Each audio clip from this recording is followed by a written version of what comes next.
if you have a good final question, let's hear it. I'd like to think it's a good one. Hey guys, what I was wondering, the sort of large common theme among all of your kinds of movies, you have an excellent balancing act between action and drama and humor and sort of real world, not necessarily awkwardness, but just the real, very real quirkiness of things.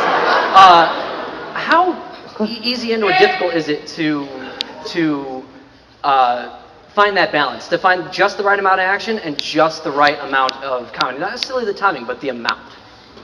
I think it's important when you're writing comedy to string it across like proper story, good characters, something meaningful, you know. I think with comedy often, you can sit through a comedy, you can laugh all the way through a comedy and leave and forget it before you validate your parking, or you can see a film which exists solely on jokes, like those dreadful films like Something Movie, you know, those films that are just like, not another this movie.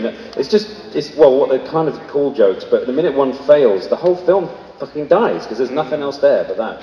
So it's very important to sort of like, to have your comedy accompanied by something meaty, you know? Like Airplane, which is a great example of a movie which is a lot of jokes, and very funny jokes. Even Airplane is based on a film called 0 Hour, which is exactly the same plot, the same characters, almost the same script, with the exception of those wonderful jokes. And it works because it's, you know, people think, oh yeah, it's just the jokes. It's not, it's on a really good story.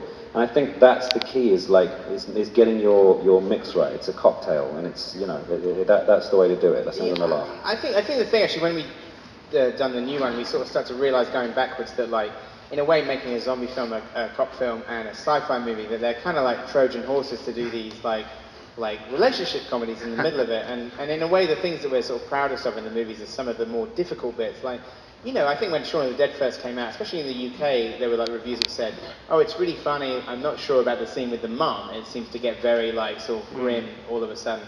But to me, that to me is like, if not my favourite scene in the movie, it's definitely a thing that I'm proud of, because I'm glad that we went there. And I think we sort of, hopefully with the movies that we've made, ones that might stay, like sort of, you might think about them for a little bit longer, and they might sort of, you know, echo on longer because they have some raw, difficult, like, material in there as well as all the jokes. So that's kind of the idea. So I think it's that thing when we wrote Shaun of the Dead, we thought, if we're going to do a zombie movie, we have to kind of stay true to the zombie movie, and it's going to be a pretty bleak ending. You know, like sort of other kind of like, most other comedies, like sort of nobody would die at all, you know.